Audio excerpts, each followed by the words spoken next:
This week in Come Follow Me, we return to the book of Psalms. These are the songs people sang when they had no other words left. Songs of sorrow, songs of rescue, songs of quiet gratitude. And running through all of them is one steady invitation to tell someone what God has already done for you. Before the day gathers its weight, take a moment. Sit upright. Let your shoulders soften. Take one slow breath in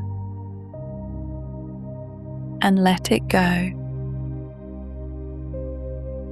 Allow your mind to settle from every unfinished thought. Let your heart become still enough to notice what is already true. God has been at work in your life longer than you have noticed. Imagine a man standing in the middle of a gathering. The morning is ordinary. People are carrying water, trading grain, speaking of the weather. And he lifts his voice and says something that stops them. Come and hear, and I will declare what God hath done for my soul. Not what God did for the nation. Not what God did centuries ago in a story everyone already knows. What God did for him.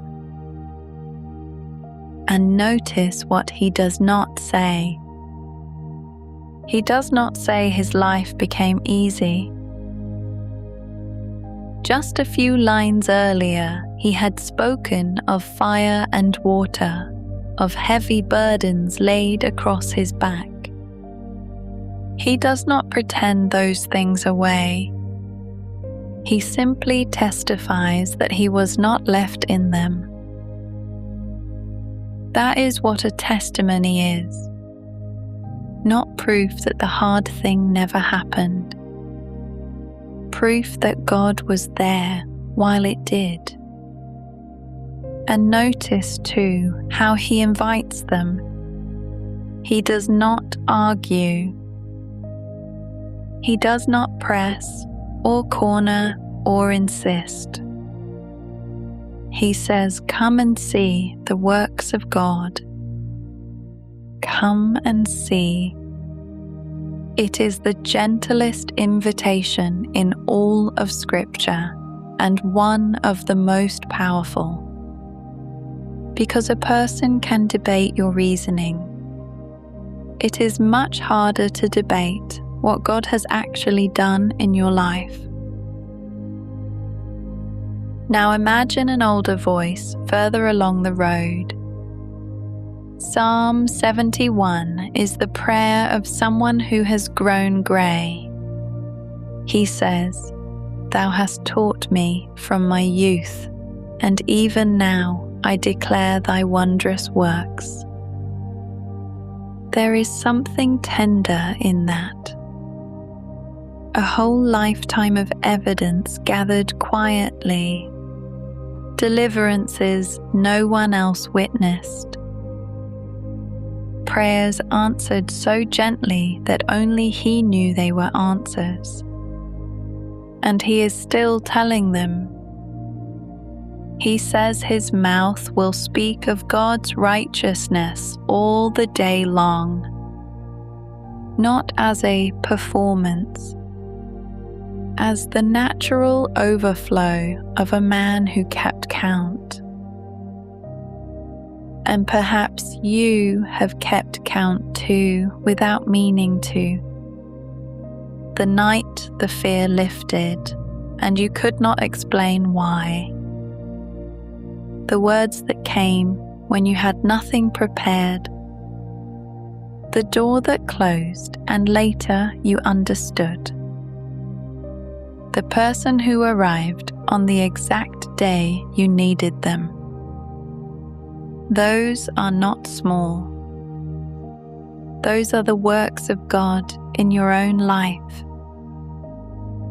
There is another psalm this week written by a man who had failed.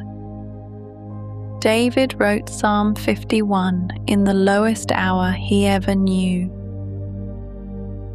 He asked God to create in him a clean heart and to renew a right spirit within him. And then he said something surprising. He promised that once he was restored, he would teach others the ways of God. He understood that mercy received was never meant to stay private. The very place you were forgiven becomes the place you can help someone else believe forgiveness is possible. Your hardest chapter is often the one another person most needs to hear.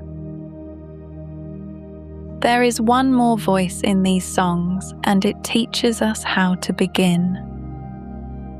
Psalm 62 says, "My soul, wait thou only upon God." Only. Because the psalmist had learned something the world resists. That riches cannot redeem a soul. That strength cannot purchase peace. That the only sure ground is the God who saves. And once you know where your rescue actually came from, you cannot help but say so. Gratitude becomes testimony. Testimony becomes an open door for someone else. Today is not random. God has already prepared grace for it. You don't step into this day alone. Light meets you where remembrance begins. So as you move into this day, you may notice a moment to speak. It will probably be small.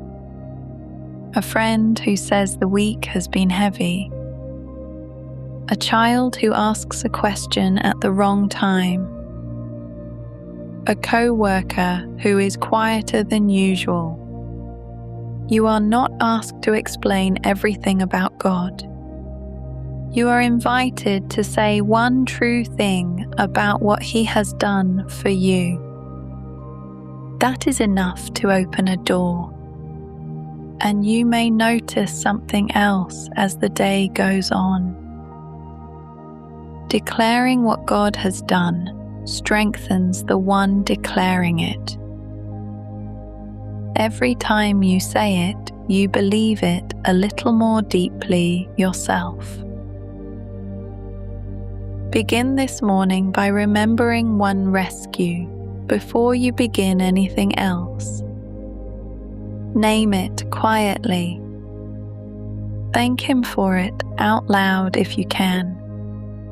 And then carry it with you, ready to be shared.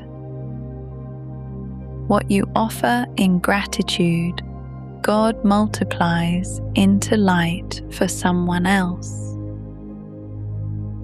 You are not forgotten this morning. You are not unseen. The God who taught the psalmists from their youth has been teaching you as well. Your life has a record in it. Line by line, mercy by mercy. Take one final breath, slow, grateful, ready. And as you step into this morning, let your heart move forward with this truth. He has been good to you, so let your mouth be honest and tell someone, I will declare what He hath done for my soul.